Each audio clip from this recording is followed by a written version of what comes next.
when a little girl is sold by her impoverished family, girl's my daughter's age, runs away from home or is lured by the false promise of a better life and then imprisoned in a brothel and tortured if she resists, that's slavery. I'm talking about the injustice, the outrage of human trafficking. It is barbaric and it is evil, and it has no place in a civilized world.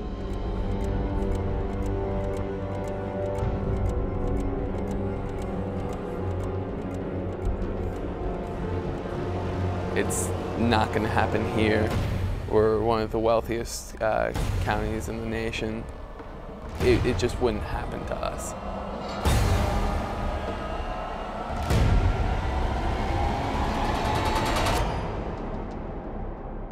It's happening and affecting the majority of our high schools from one end of the county to the other.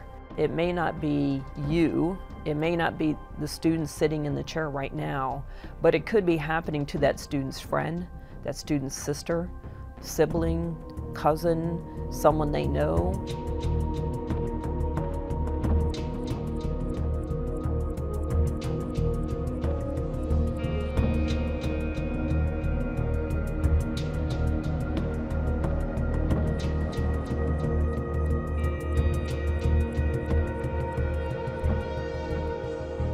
When we talk about human trafficking, specifically sex trafficking, it's all about controlling another human being. The majority of the trafficking that we see here in Northern Virginia is sex trafficking, and particularly with our teen population. Trafficking in general absolutely can happen to boys or girls. When we're talking about in Northern Virginia, there tends to be a little bit more focus on young girls if you're talking about gang-involved trafficking. So they are lured into that lifestyle some way, into having sex for money. Or not necessarily money, but just in exchange for anything of value. So if you have a young person, a teenager, who runs away from home, and she's picked up by an individual that says, hey, I'll give you food and shelter if you have sex with me. That's part of what we're talking about. That is teen sex trafficking. Or her boyfriend says, you know what, we're gonna go live in this apartment over here, but you have to have sex with these guys for us to be able to rent the room. That's the same thing. So in exchange for anything of value is really what we're talking about. It could also be things like exotic dancing, stripping, things of that nature. So all these are kind of included with what we're talking about, this teen sex trafficking issue.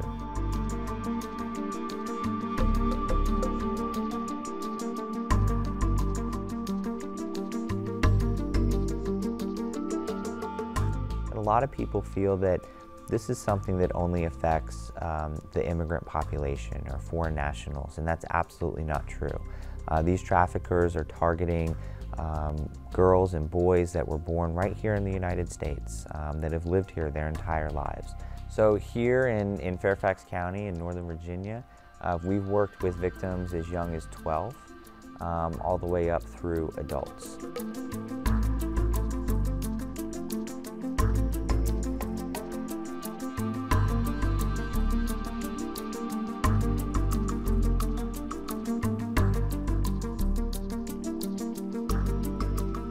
I actually brought this up at a student advisory council meeting with students from all across the county, and none of them, they had the exact same reaction. None of them could believe it.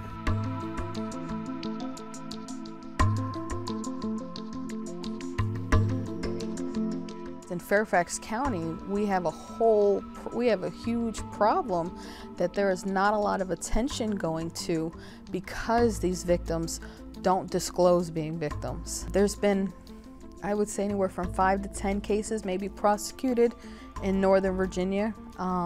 However, that only speaks to maybe 2% of the victims. Victims are not going to report it. I think there was a research article that said only 0.5% of the victims actually report being victimized.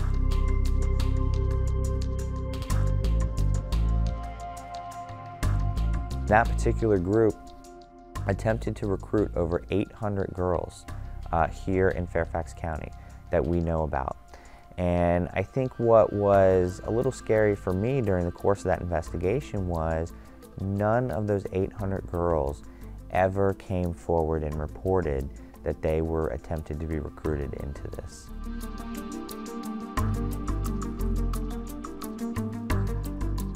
This does unfortunately occur in our schools, in our middle schools, and our high schools, and it is something that students need to be aware of. The fact that it's so pervasive is very frightening and something that we need to act upon as a community.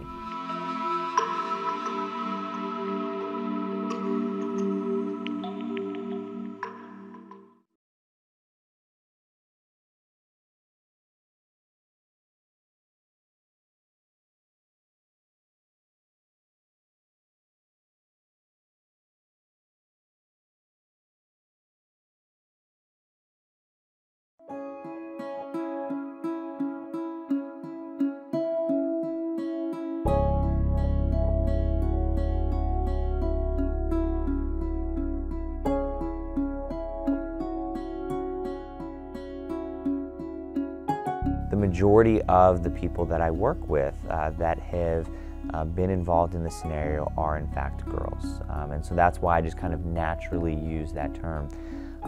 But the reality is that boys can also be drawn into this scenario.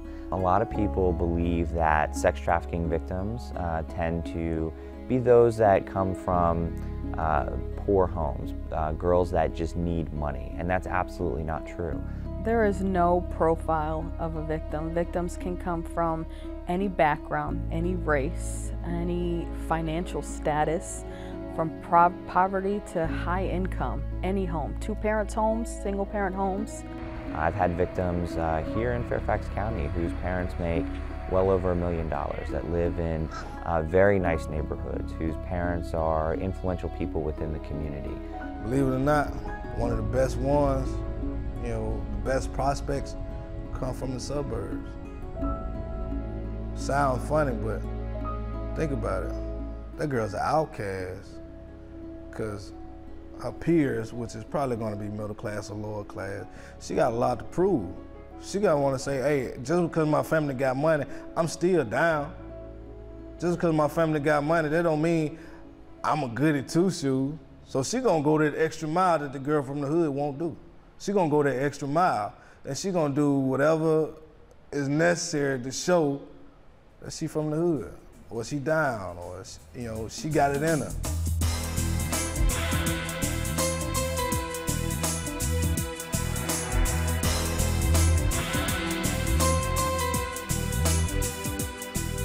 I've had situations where victims are recruited at the bus stop. I've had situations where victims are recruited within the schools. Maybe it's a possible, you know, in some of these bigger schools, it's a 7th grader being recruited by a 12th grader. Sometimes it'll happen at school. Try not to because, you know, I don't really want everybody to know what I'm doing. So, you know, it'd be like after school, parties, events, you know, and a lot of times I don't have to do nothing. I don't have to do nothing. I came, you know, it was pretty much like the head scout. You know, the rest of the scouts were the girls that was already doing it. The commercial sex acts themselves are not occurring in the schools, but what we are seeing in the schools is the recruitment aspect of it.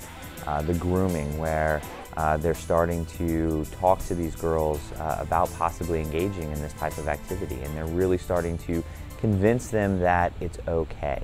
It could definitely happen to any student. In high school, I was focused on receiving a scholarship to go to college for track.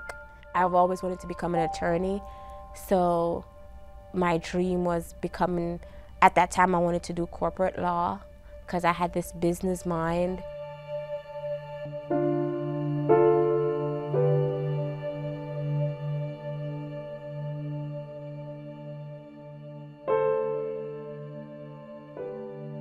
These traffickers are looking for specific things. They're looking for girls that don't appear to have a lot of self-confidence. So specifically, girls that may be walking through the mall with slumped shoulders or looking down at the ground and not walking very confidently. Those are the girls that the traffickers are going to approach. How you stand in a mall, your posture, who you're with, or who you're not with for that matter. And they know within the first 30 seconds of communicating with the girl, engaging her in conversation, whether or not she has a lot of self-esteem. These are the kind of students that are looking to be included.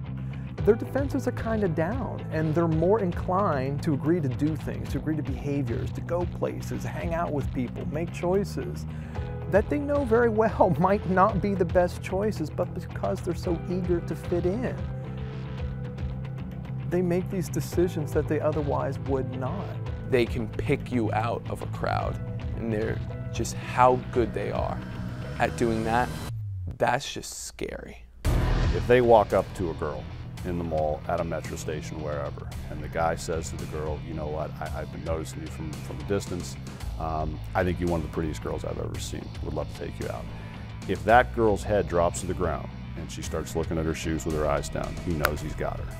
Because normally a compliment, that's not something she's heard before. And her natural reaction is that she doesn't believe it, so she kind of puts her head down, looks at her shoes. Again, at that point, the guy knows he's got her. He knows he's got a girl with a low self-esteem. Because if she, looks them in the eye and makes eye contact with them when they speak to her and speak very confidently, they're not going to go after that girl. They're looking for the girl that appears to be shy, that's not going to make eye contact, that appears to be flattered that this guy has approached her and talked to her. He introduced himself, was very nice, gentleman. We exchanged numbers and we began talking. And so, his approach wasn't that he was a dangerous person. He seemed like a very nice person. I would never think that this guy was a pimp. You ain't used to guys showing you attention. So I'm gonna take you out, I'm gonna get your hair did, your nails did, your toes did. I'm gonna boost you up. Only thing I'm doing at that point is just investing into my stock. And that's what you are, you stock. We had a young lady that was at the mall, and she was 16 years old. The trafficker could tell that, in fact, she was not very confident about herself, so he approached her. And he said, hey, you're really pretty. And she's flattered by that. He starts talking to her, and they, just kind of chit-chat back and forth for a little bit. And he says, hey, give me your number, I want to text you. And she says, I don't have a cell phone. He goes, no problem, I'm going to buy you a phone. And so for her, what that meant to her was, I am so pretty to this guy. He really likes me that he's willing to spend $100 or $50, whatever it may cost, for a cell phone so that he can stay in contact with me. He starts texting her and says, hey, I want to hang out, let's party. Come to this hotel room. She goes there, they start partying, and from that point forward, he just starts to really groom her into this commercial sex.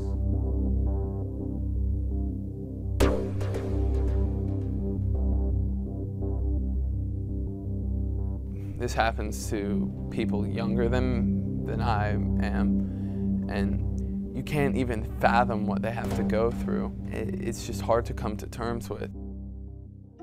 Well, today's sentencing, Allison, is now the 5th case that we've had of this kind in Northern Virginia, where federal officials say MS-13 gang members start to move young girls as young as preteen into prostitution, having them work out of motels like this one in Falls Church. U.S. Attorney Neil McBride says this man, Alonzo Corneo Ormeno, was sentenced to 24 years in prison for running a teenage prostitution service for MS-13.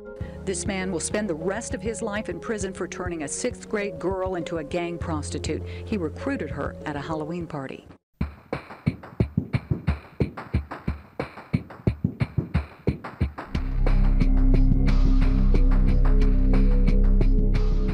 Girl shows up at a house or at a hotel or at some party thinking she's out there with her boyfriend and is maybe going to be going to a regular, high school party. And what it turns into is when they open the hotel door, there's 4 or 5 guys that are there, and she's in there by herself. And at that point, she doesn't have a choice. They're going to do with her what they set out to do. This is the lifestyle she's going to be living, whether she wants to or not.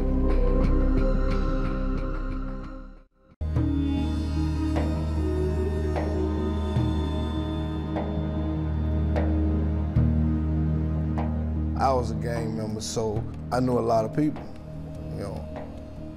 And when I say people, I knew a lot of tricks. I know a lot of dudes that'll pay for that. So I'm scouting on both ends now, males, prospects, and tricks. You know, I'm young. I know these people. I know he want to get with her. I know he gonna do whatever it takes to get with her, or how much it'll take to get with her. So I'm definitely gonna set that up.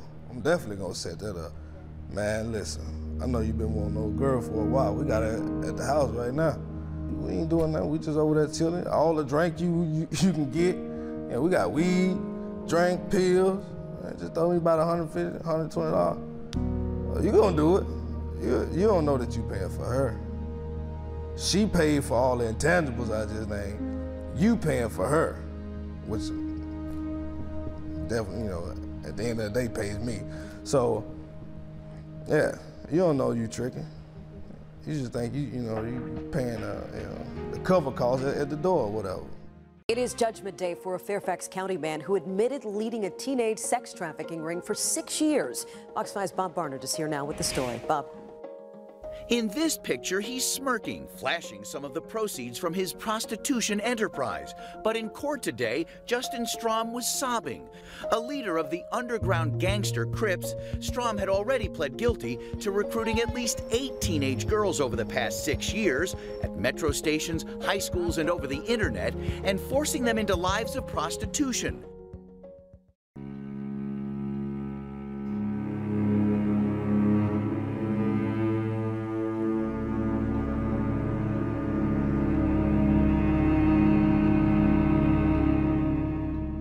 They look for those girls who post those things online about not feeling wanted. And again, that's what they're grooming themselves to do. The same way they're looking for what the physical attributes are, they're looking for keywords, code words. They're looking for girls who put it out there that they're having problems at home, that maybe they just got dumped by a boyfriend. That's who they're searching for. Oftentimes, people with ill intent are people you think you know. You know, there are people that have established a relationship with you online. Maybe you've met them through a chat room. Maybe you've met them through private messaging through your Facebook post. Maybe you played an online game with them. There's some connection they've made to you. You think they're your friend, and then their goal is to come up with a face-to-face meeting. When they actually do meet face-to-face, you know, the situation turns out to be something very different than what they thought it was going to be.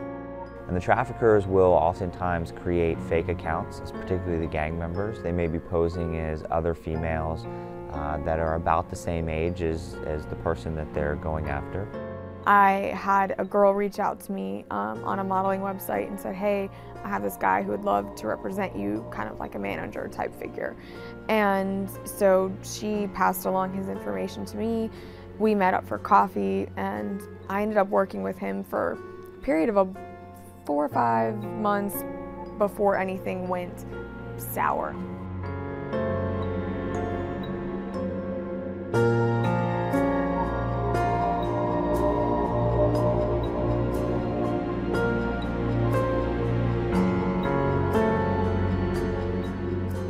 You find me one girl who has ever said, when I grow up, I want to be a prostitute. No girl gets into this lifestyle thinking this is what I want to do. They're manipulated into it.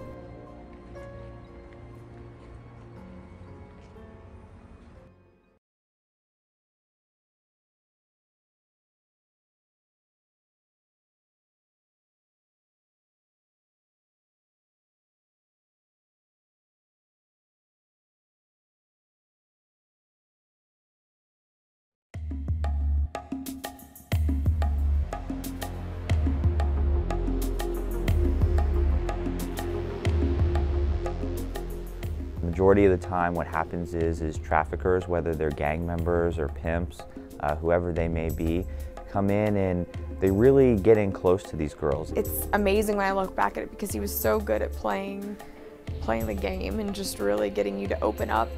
I need to figure out how am I gonna get her. I need to figure out how am I gonna pull her close to the team. You know, if she's a mature female, got her head on straight, but I know there's some flaws in there that I can get inside her mind, manipulating, tap dance on, I'm gonna do it. When he realized that I needed financial assistance, I think that was his way of saying, yes, I have her. Because he realized that I can be dependent on him. I gotta make you my girl. I got to bring you, I got to make it to where I'm your man. You down with me, you do anything I ask you to because you my girl, I take care of you. I'm not paying for rent, he's giving me food, he's buying me clothes. I'm really saving up to go back to school. Not understanding that you're really being pulled into this lifestyle. I'm not gonna press the issue right there. I'm not gonna recruit you right there. I'm just putting everything around you.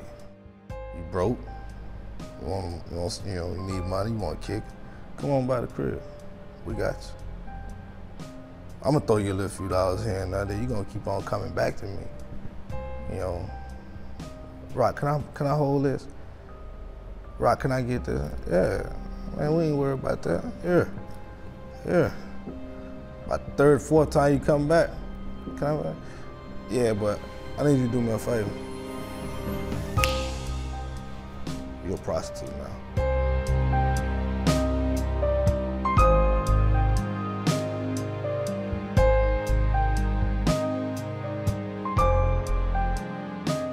They really start to tell them that they're their girlfriends or that they're part of their family and give them this, this identity, this sense of love. Oh yeah, I love you. I tell you I love you every single day of the week. As long as you go back there and do me a favor every now and then. I love you. Yeah, I'll propose to you. Let's wait till we get this age. Let's wait till we do this. I'm gonna fill your head up with as many dreams as possible. And once I feel like you're starting to catch on to what I'm doing, I'm just throw more at you. I'm gonna take you out. We're gonna go here, we're gonna go there. I'm gonna make our relationship stronger. All thing I'm doing is just putting insurance on you. That's it.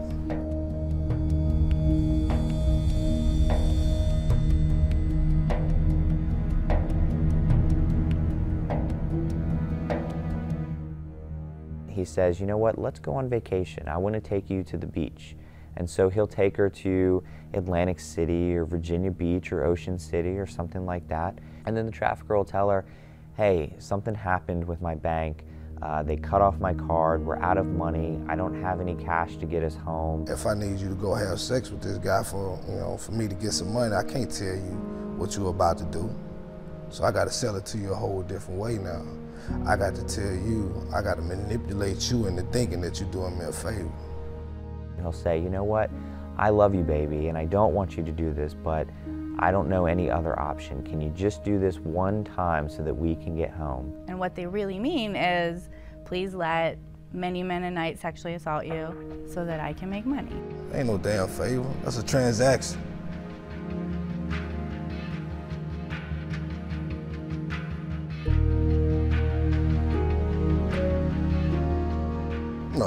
No, you're a product. You don't have a name. You ain't a person to me. You're a dollar sign, you're a product, you're a merchandise, whatever, in the eyes of a predator. And in this world, the minute you step into this world, you don't have a name anymore. I don't give a damn about you. I give a damn what I can get out of you. And once I can't get nothing else out of you, you the old hoe. You got to go.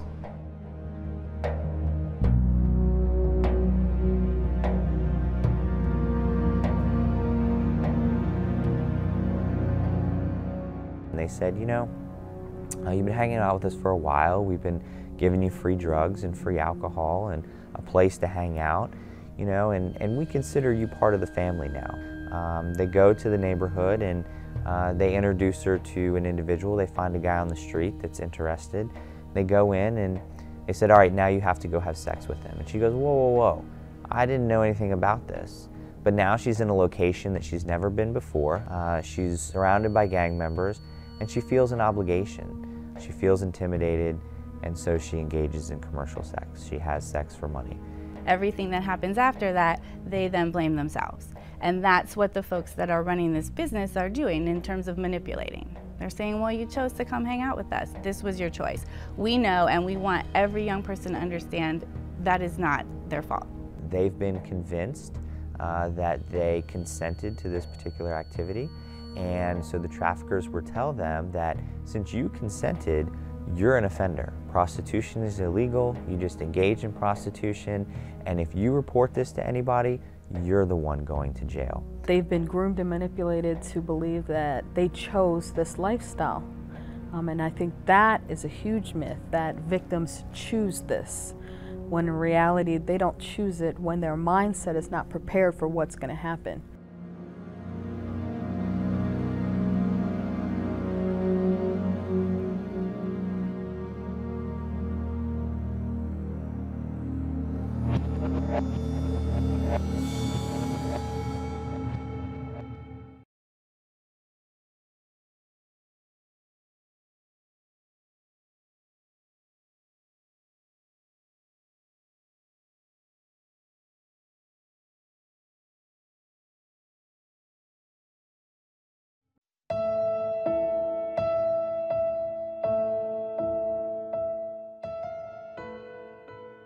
He pulled me to the side and he said, "You're gonna do whatever that guy said do."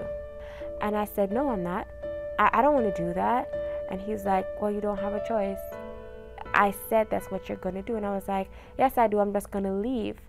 And I remember taking a step forward and he grabbed me by my throat back into the corner and he said, "Do you really think that you're gonna make it out this house alive?" And I said, "Look, we talked about dancing for me to go back to school, but you didn't say anything about prostitution. And I'm not cool with that, so I don't think this is gonna work. I'm just gonna leave." And when I made my way to the door, again, he pulled me back by my throat and he said, "Do you really think you could leave me? You could never leave me." You gotta flex a muscle. You have to really show what you can do, why you are the muscle. And that's fear. Now I'm controlling you with fear. None of this is real. None of it is real. It's the world that I've created and brought you in. Now you trapped.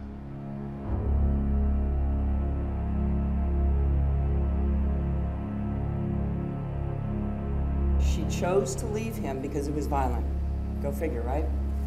When he found her, he abducted her out of a nightclub. He put her in a car with one of his friends, and he beat her severely, took her to an apartment, and he burned the tattoos off of her skin with an iron. When you have seen and feel someone beat you to the point of unconsciousness, where you feel like you're going to die, witness him beating other girls in such a severe way, you're not going to take that person for a bluff.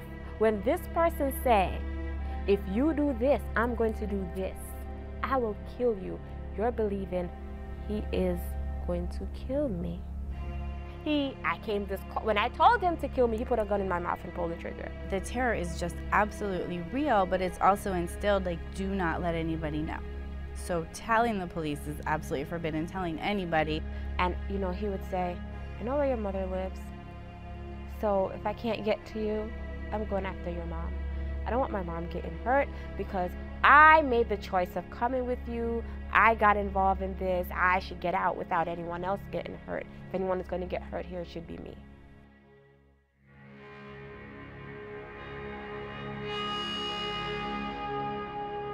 Even when they came in the room, there was probably, a good 90 seconds to 2 minutes that I really didn't believe that that was about to happen.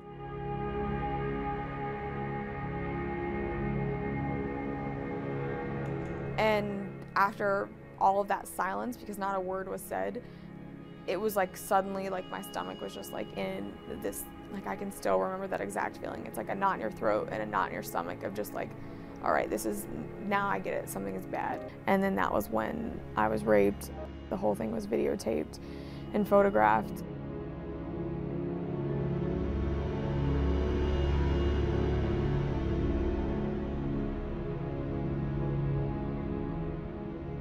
that tape is then used to coerce people, to say, look, we have you on film, look what you're doing. The way it's filmed, it doesn't necessarily look like a forced situation. It may look consensual.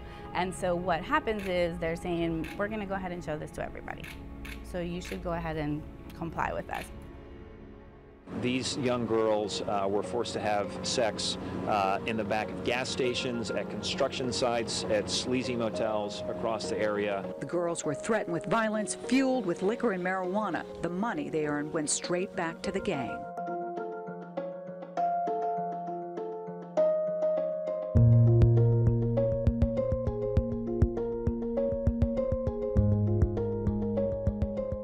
Sometimes people are saying yes to going to a party. That's all that they said yes to. And then at that party, there are folks who have drugs and alcohol available, so girls who are invited to this party are drugged. Somewhere in the back of your mind, you know what you're doing is wrong. You know it's called prostitution. It's not called doing them a favor. It's not called showing you down, showing your loyalty. You one of us. Nah, you know in the back of your mind it's called prostitution. And your conscience remind you of that. So I need to suppress your conscience. I need to keep your conscience at bay. Everybody knows drugs will take care of that, like that. Here come the weed, here come the pills, the X, the alcohol. Whatever it takes to suppress that, oh, we're gonna do it. We're gonna do it. So, if I gotta get you high this time to go do this favor for me, come on, baby, let's go smoke. Me and you chill out, lay in the bed, smoke for a while. When I see you getting high, I'm gonna smooth myself right on into that conversation. You high. Your brain ain't thinking right. You gonna go with the flow. At that point, they don't have the physical ability to say no or to resist any kind of assault, and frequently are then sexually assaulted by one or several people at this party. The minute you start to come back to, we're gonna dose your ass up again. Cause I don't need you to wake up and realize what you're doing is wrong. Cause if you do, you're gonna jump ship. Nah, that's money. That's money. Can't have that, baby. So if it take me $20 blow pack or, cocaine, give a damn about you.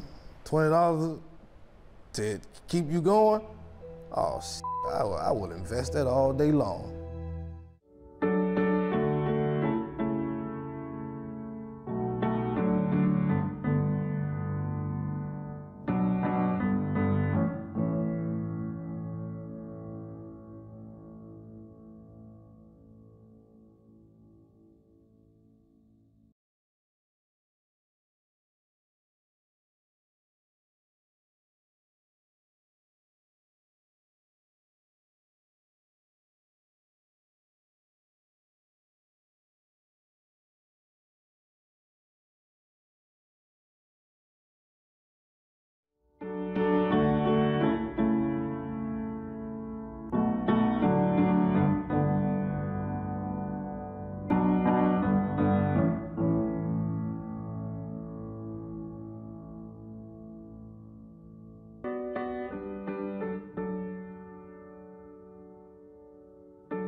Look them right in the eye like I'm looking at you and say thank you, or say, I appreciate the compliment, but I'm not interested in talking to you anymore. Almost 100% of the time, the guy will turn around and walk away because he knows he's not going to be able to get this girl into the lifestyle. It's okay to say no to these guys. Sometimes there's a natural fear. They think if it is the gang member that comes up to him, well, I can't say no, or they're going to chase after me. Again, as I mentioned, the gang members are looking for kids that are going to be able to get into this lifestyle pretty quickly and pretty easily. And they have a large pool of young, impressionable girls to choose from. If people come up to you and you don't want to go, they're not going to chase after you. It's a one-time thing. Sometimes simply saying, no, I'm not interested, is your best defense.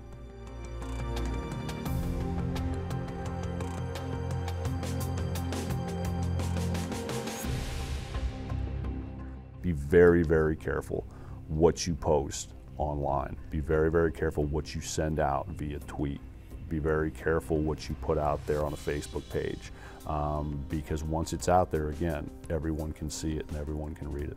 A lot of these kids post pictures on Facebook or Twitter or whatever it is, or Instagram. They'll post pictures of themselves, or my parents don't understand me, or I wanted to go to this party and my parents said no, or no one loves me, or my dad I haven't seen for 3 weeks. There's things like that that they'll put out there, and once you click send or click a button, that's out there, and anyone who wants to read it can read it.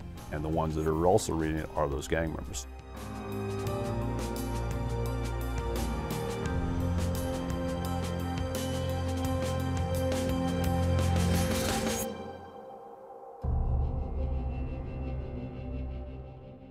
The profile you're interacting with, is just what the person has said, has put in. I could be a 16-year-old girl and I put my information in and I appear online as a 16-year-old girl. I can be a 45-year-old man and put in information that says I'm a 16-year-old girl and pose on the other end as a 16-year-old girl. Again, you don't know because you've never met in real life. You're just interacting with online. Who is the person behind that profile? Are they who they say they are? We should always question everything we read on the internet. Where is it coming from? Is this a reliable source? Are these claims backed up by other sources that I can cross-check? That's just good academic research. Ask those same questions to the people you're meeting in social situations, online social situations. Is this person really who they say they are? Can I fact-check that somewhere else? Do they really exist in real life where they say they live? So you are certainly within, everyone is certainly within their right to question the information they find online.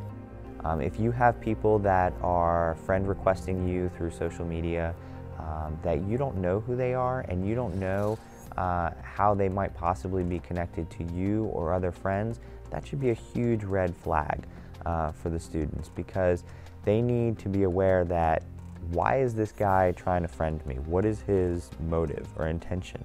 And just reject them. And so to say somebody today to a kid, don't ever, ever, ever meet anybody you met online, it's kind of disingenuous. But I will say this, be smart. If you do choose to meet somebody face to face you've been interacting with online, who you've never met before, be smart about it. Do it in a public place where there are lots of other people that you do know around. Take other people with you, maybe a group of friends, maybe your parent, maybe another trusted adult. Don't go alone. Do not put yourself in physical harm by not thinking things through.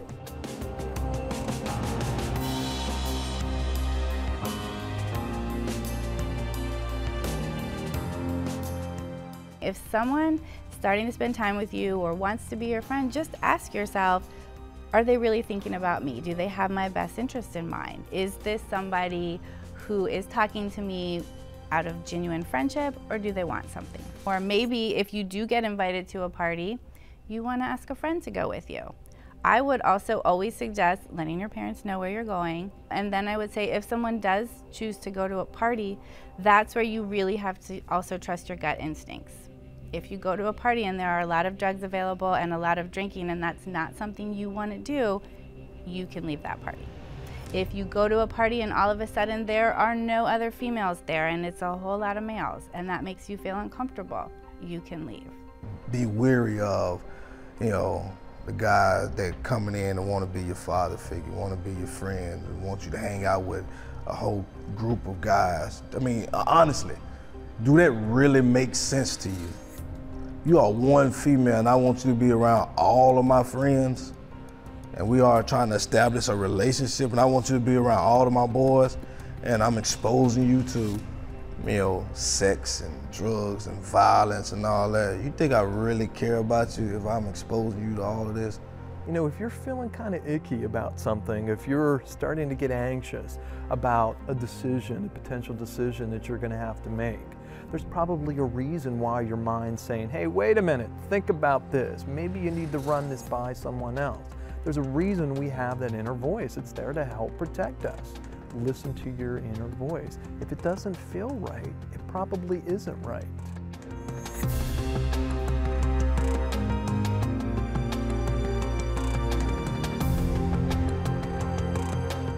I would say be careful about these older type relationships, older sexual relationships that you're engaging in. Be careful of the people that you are associating with. Listen to that voice. All of these individuals, everybody that is younger, that engages in an adult relationship, they are seeking that type of attention. They're seeking that thrill, to say, but that thrill has a downward hill, and that's where it will ultimately always lead. A lot of girls believe at the time that, you know what, it's no big deal, I'm just going to do this one time and get through it, and then I'm not going to do it anymore, and that I'm strong enough to deal with it. The reality is that nobody's strong enough to deal with it. You could be the strongest person in the world. I've met some very, very strong, motivated individuals that have been drawn into this scenario, and it's just destroyed them. Engaging in that type of stuff, having sex for money one time, really affects their brains. It really affects how they think and how they view the world. I've never interviewed a girl out of the literally hundreds of girls that I've interviewed to this point that has not told me that after the first time that they engaged in a commercial sex act, that they had sex for money, that they did not spend the rest of the night crying and throwing up in the bathroom. Because our bodies just aren't programmed to deal with that.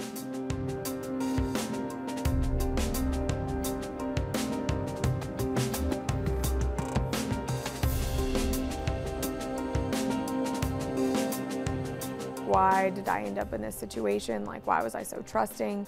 Why was I naive? You know, you start to rationalize in your head how the situation got to that point.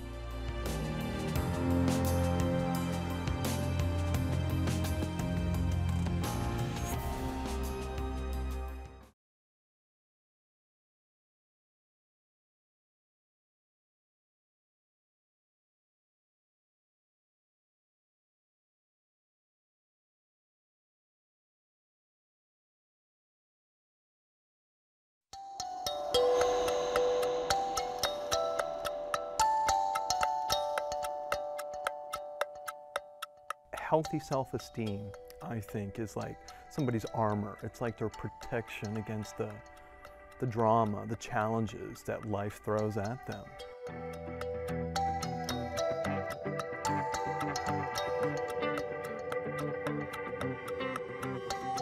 We all like to feel good about different things. We all identify as being skilled and competent in different areas. That varies from person to person. I mean, some kids might identify as being a strong academic student. Others might identify as being athletic. Others might be identified as being a good helper. So what we identify with being skilled at and what we feel good about, it's just that self-value, those strong feelings of self-worth. And really the advice to the 6th grader is the same as the advice to an adult that I'm trying to implement. Right? Don't compare yourself to other people. You need to be happy with you. And who you are needs to make you happy, not who you are in comparison with somebody else. Because no matter what, there's always somebody richer, there's always somebody with more than you have, none of that matters. Are you happy with who you are inside? Do you know who you are inside? Do you live according to those, who you want to be? What I find is kids, whenever they're experiencing low self-esteem, they run what I call negative tapes in their head, saying, I'm not going to be good at this, nobody's going to ask me to join their team, I'm not going to get invited to so-and-so's party. And what I tell them is, our thoughts affect our perception. If we think something's going to happen, or if we expect it to be that way, we're likely going to perceive it that way. So what I tell kids is catch yourself whenever you're running those negative self-tapes and change it. Try to focus on more positive things. Whenever your positive thinking leads to positive behavior.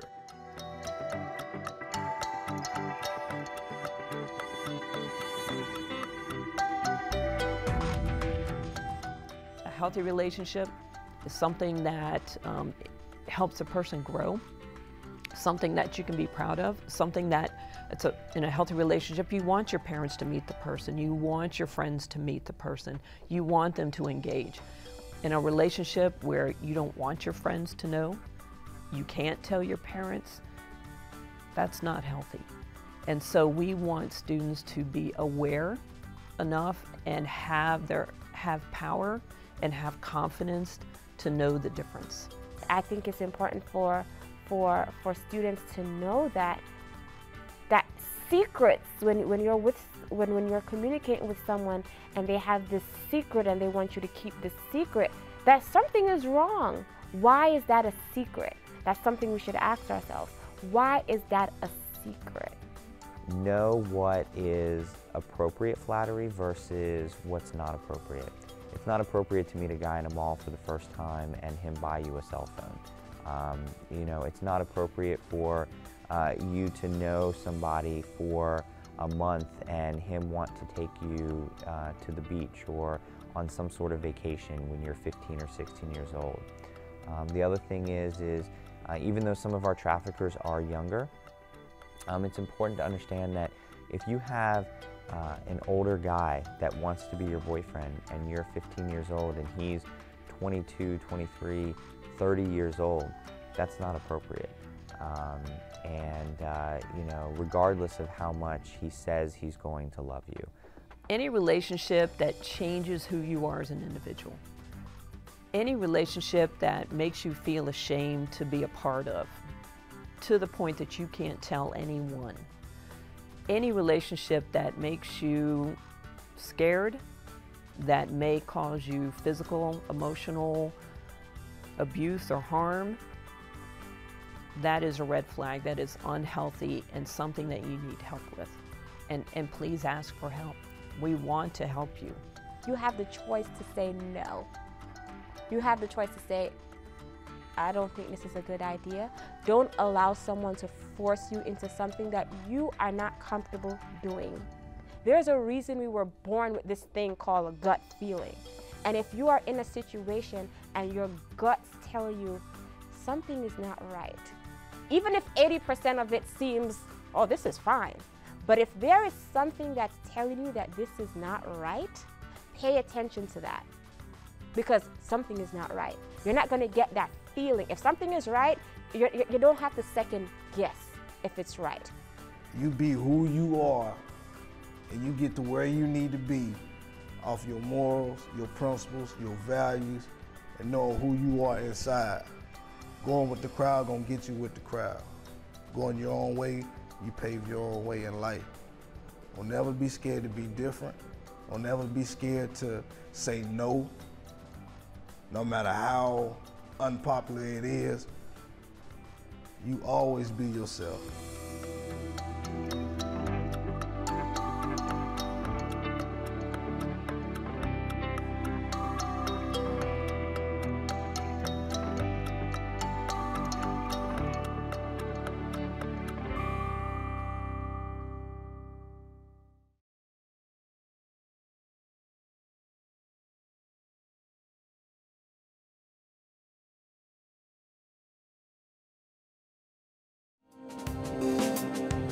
Why did I end up in this situation? Like, why was I so trusting? Why was I naive? You know, you start to rationalize in your head how the situation got to that point.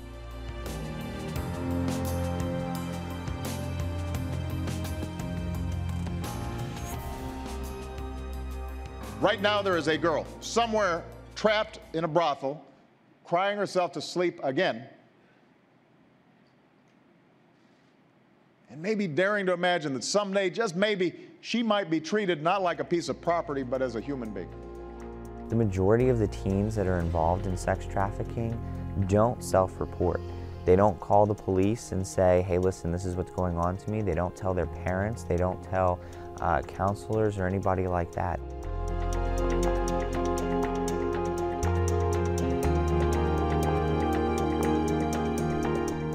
I would look at changes in mood first. I mean, that would be the first typical situation that I would look at. What has this youth identified with or acted in the past, and how is she acting or he acting now? Specifically, if there's anger outbursts, isolation, depression, those are key indicators that something is going on. Not specifically exploitation, but something is happening where there's a mood change. You know, she's kind of given those warning signs. She's kind of talked along the lines of she has an adult male boyfriend. This boyfriend may be gang involved. She's sneaking out of the house at night. she's leaving sometimes like a day or two at a time. Look at the attendance. If she's not coming to school at all, or she's only going to a certain classes, meaning she got an appointment, you know, with me, she got something to do later on, you know, that's a red flag. Change in behavior, change in friends, they dress differently, just an overall demeanor, a lack of interest in school is a big one. And they've lost interest in sports, they're not hanging around with the same kids. If anything, they're either hanging around by themselves at the lunch table or with a totally different group that everyone in the school knows. You know, those kids are kind of shady. I don't know why she's hanging out with them. Really a feeling of, you know, I'm no good. I'm not a good person. She's definitely going to change because she feels bad for what she's doing. So she's going to, you know, kind of, you know, how the average person would. You know, if you're doing something bad and I say something about it, you're going to naturally, you know, try to go into your little shell.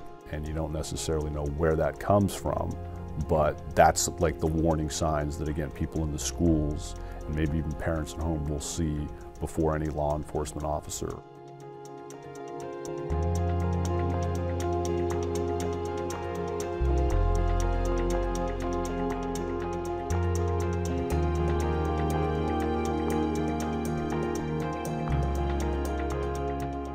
I mean, we know the people in our lives, particularly the important people in our lives, really well. You know, we get a sense when something's off, but oftentimes people are like, you know what, I'm not going to talk to them about this, and they hold back. You know, I tell students all the time, why hold back? I mean, if you care about these people, go forward with it. Ask them, what's going on? You look like something's off today. When they see signs of students removing themselves from their friends, sitting at the back of the classroom, sitting to the side at the cafeteria, you know, walking in the hallways by themselves, which is maybe a very different behavior than what they've seen before, that someone just asks, whether it's a fellow student that just asks, or a teacher or an administrator, someone, a counselor, just ask. Because until we ask, we don't know. And it could be as simple as someone not having a good day, but could be something very much more. This is where I think young people can be our partners in this, is that they may know more than the adults do in terms of really what's going on. And that's where we'd really love to get young folks help in this. So instead of judging somebody, if you hear somebody is a hoe, or someone says, oh, they're fast, or someone who's always out, always partying, always spending time with different groups, let's look at that. Maybe they need a little bit of help. Maybe they're being forced to do that. So it's not something that they're choosing to do. You let them know that you're worried about them and that you don't want them to get involved in this type of lifestyle because you care about them. That's a big thing. Not to say anything like, don't you know that this is stupid and they're gonna hurt you, because all that's gonna do is make that girl feel worse. She knows she's wrong. You know, once she's involved in lifestyle, gets caught up in the beginning part of it, she doesn't want to get involved, but she's scared. It's important for her to know that there's people that'll be on her side and help her out.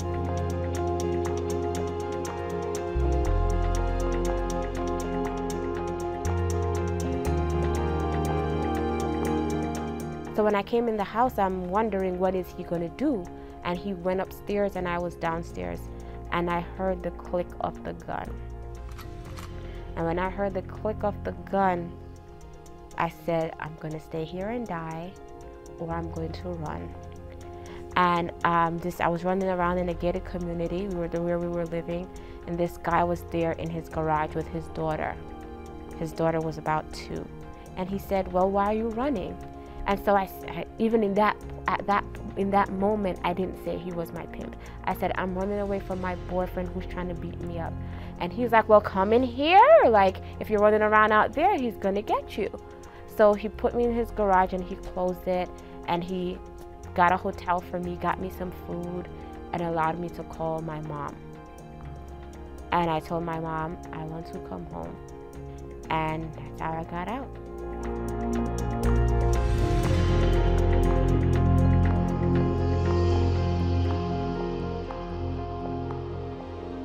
There are some secrets you can't keep. Someone's going to have a surprise birthday party for you. It's a great secret to keep. But in this situation, if you are concerned about a friend being engaged in teen sex trafficking or any other situation that might harm them, this is not a secret they can keep. At the end of the day,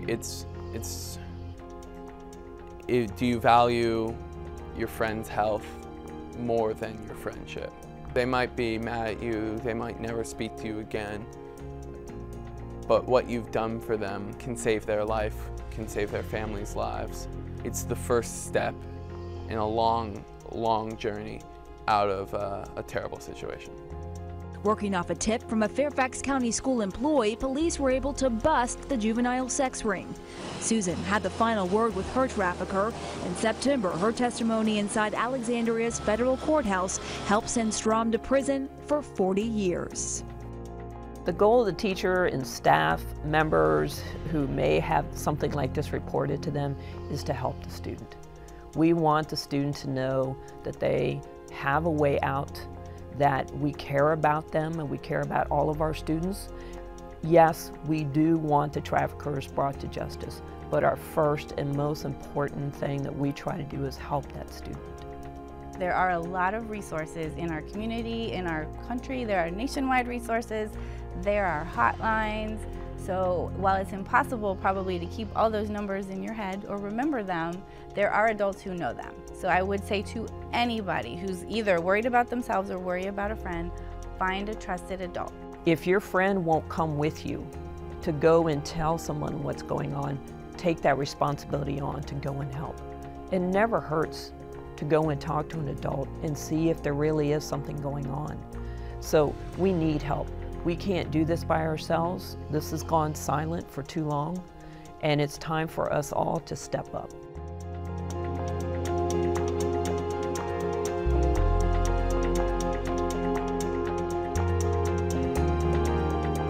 What's really important is when you recognize those warning signs, when you recognize that there's a potential for something like that to be going on, that you report it to the right people so that we can take care of that and make sure that it doesn't happen. If somebody tries to recruit you on Facebook or Twitter or whatever social media site you might be on, report that to somebody. We need to be vigilant. We need to come together as a community, as a student body, as parents, educators, as police, to really combat this issue together.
She met a boy, and her light turned on. He had no license, so I was driving him to the movies. I was driving him wherever they had to go, so I felt like I had some control, and at least I knew what was going on, so I thought in their relationship, I couldn't keep Hannah home.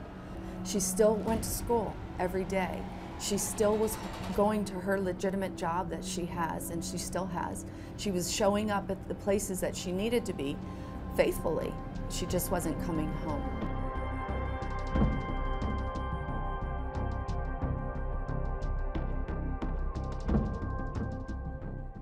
We knew there was something going on that was bad, but we didn't know what.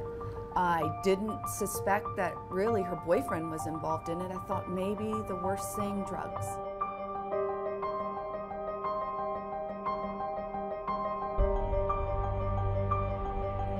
And they sat down and they said, you know, your daughter has been involved in this world.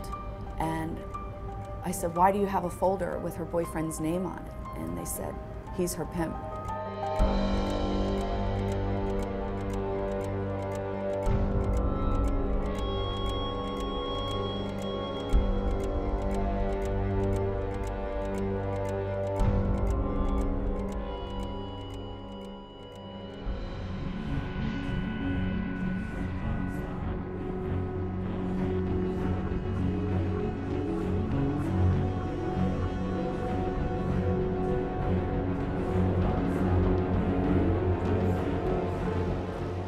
It's not going to happen here. We're one of the wealthiest counties in the nation. It just wouldn't happen to us.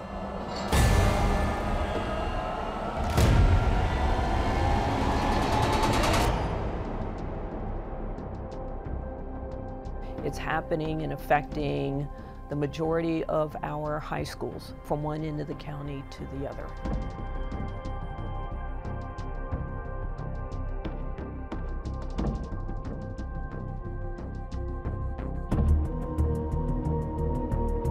The majority of the trafficking that we see here in Northern Virginia is sex trafficking, and particularly with our teen population. Trafficking in general absolutely can happen to boys or girls.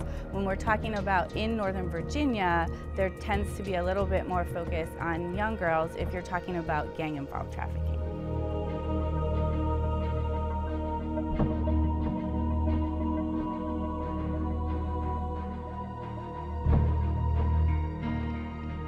It's all about controlling another human being. So they are lured into that lifestyle some way, into having sex for money.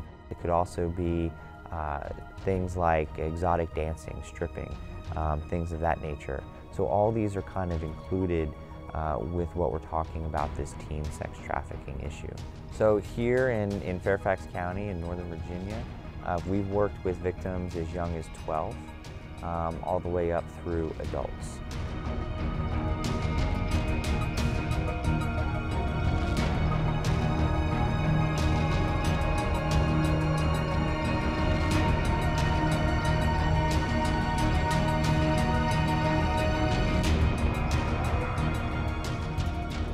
There's been, I would say, anywhere from 5 to 10 cases maybe prosecuted in Northern Virginia. However, that only speaks to maybe 2% of the victims.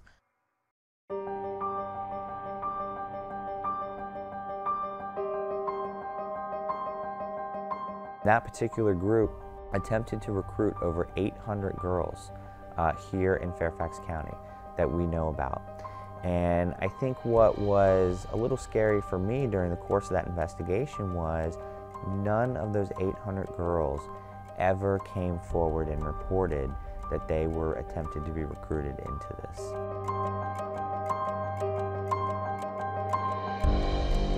There is no stereotypical face, there is no stereotypical build or something to look for. This could be the next door neighbor.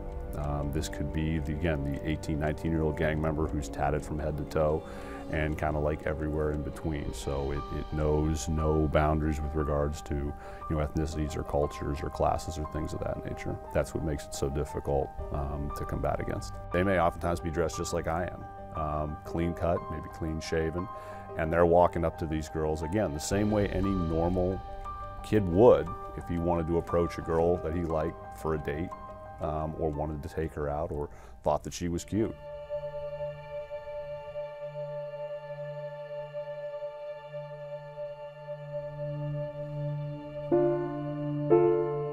So they may do that by going on Facebook or Twitter or whatever the new social media device is. They will go to malls or metro stations.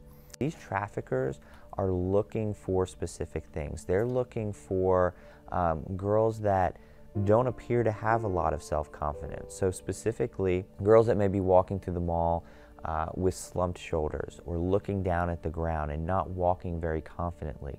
Those are the girls that the traffickers are going to approach.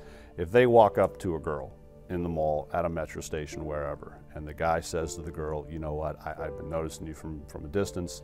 I think you're one of the prettiest girls I've ever seen. Would love to take you out. If that girl's head drops to the ground and she starts looking at her shoes with her eyes down. He knows he's got her. Because normally a compliment, that's not something she's heard before. And her natural reaction is that she doesn't believe it, so she kind of puts her head down, looks at her shoes. Again, at that point, the guy knows he's got her. He knows he's got a girl with a low self-esteem.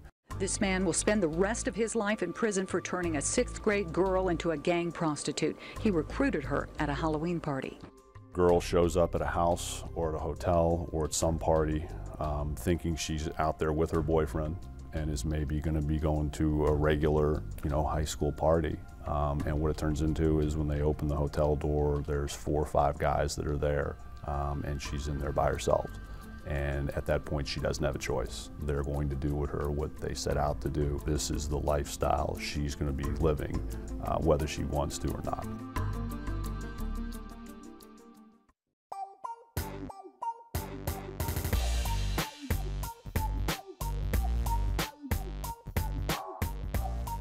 Just random faces, random guys, showing up and, going, taking the girl to the back here and there. It ain't just a hookup no more. It ain't just a, casual sex anymore. Once the numbers start increasing, then that's when you started, trying to figure out what's going on. So, I asked him, I said, man, you making money off of this? He's like, his exact words, hell yeah.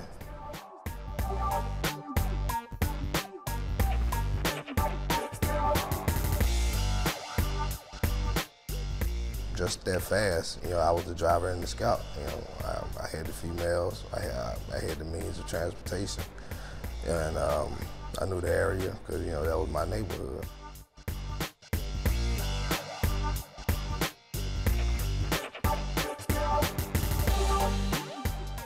So many young females have lost their innocence without even knowing it because of a boyfriend or this guy that they want to be around. Pretty much you sold your soul to me.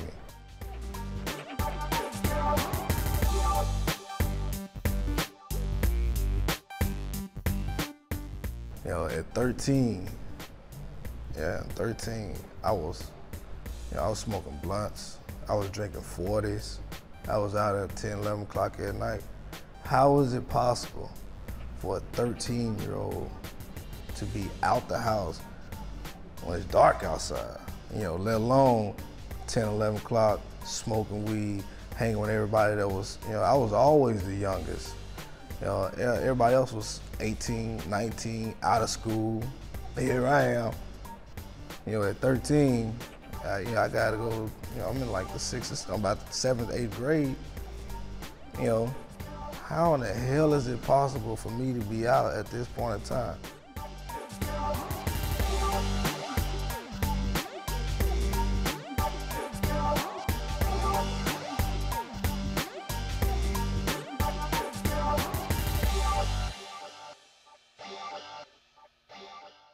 I really encourage parents to be vigilant in their kids' lives. Be a part of their kids' lives. Know where your kids are.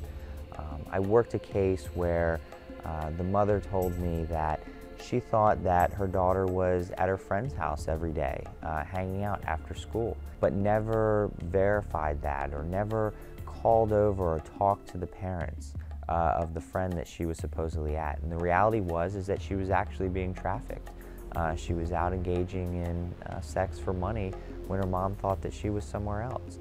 I understand that a lot of parents both work, that parents oftentimes don't get home late, especially in this area. But know where your kids are. Give them something to do. Supervise your kids. Have a relationship with them. Watch the way they dress and leave for school. Again, remember that when they walk out of your house, there's a lot of people that are going to see them. There's a lot of eyes on them from a distance up close. How do you want your daughter, how do you want your son to come across when they're in public and you're not around? If you have a problem with something that they want, let them know. Tell them in advance. Don't wait until something happens. Be proactive. Get to know their friends. Get to know their friends' parents. Oftentimes, as a court employee, I've talked with parents of kids on probation, and they have no idea who these friends are that their kid hangs out with. They've never met the parents. That's a huge thing right there.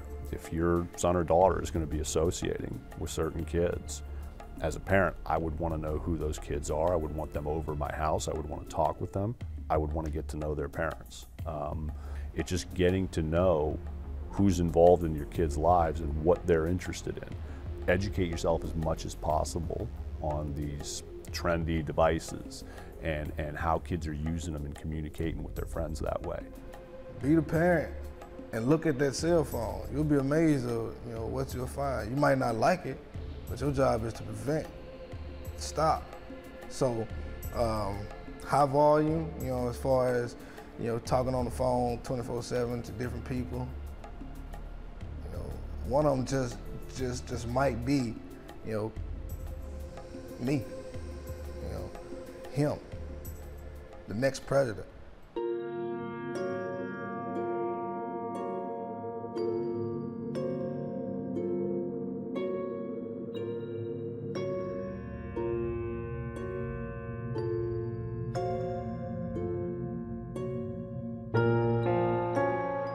We really encourage parents to do what we call friend checking, where they have access to their kids' social media and ask them, how do you know this person? Tell me who this person is here. A lot of parents feel that their 15, 16-year-old son or daughter should have privacy.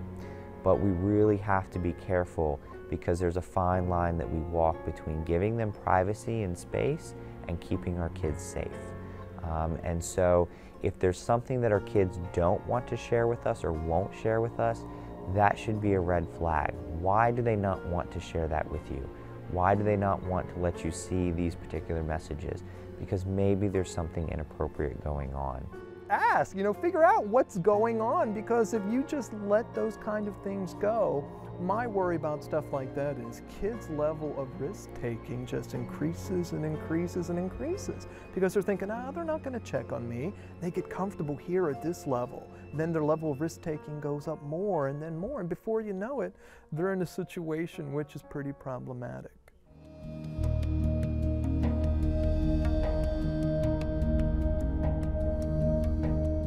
If they're involved in something that maybe you don't understand or it wasn't something that you had around when you were a kid, make the effort to get to know what their interest is, whether it's a musical instrument, whether it's writing, whatever it is, something that maybe you don't know. Your kids will see that. They'll see that you as the parent are taking an interest in him or her. That'll give them that positive feeling. That'll give them that feeling of self-worth. And that's the biggest way to combat them from having someone come up and approach them and have their self-esteem hyped up by someone who's in it for the wrong reasons.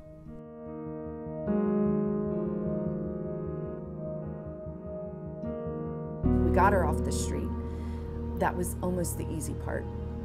The hard part is trying to break this hold that he has on her. Everybody wants to be heard. Everybody wants to be seen. Everybody wants to be appreciated for who they are as a person.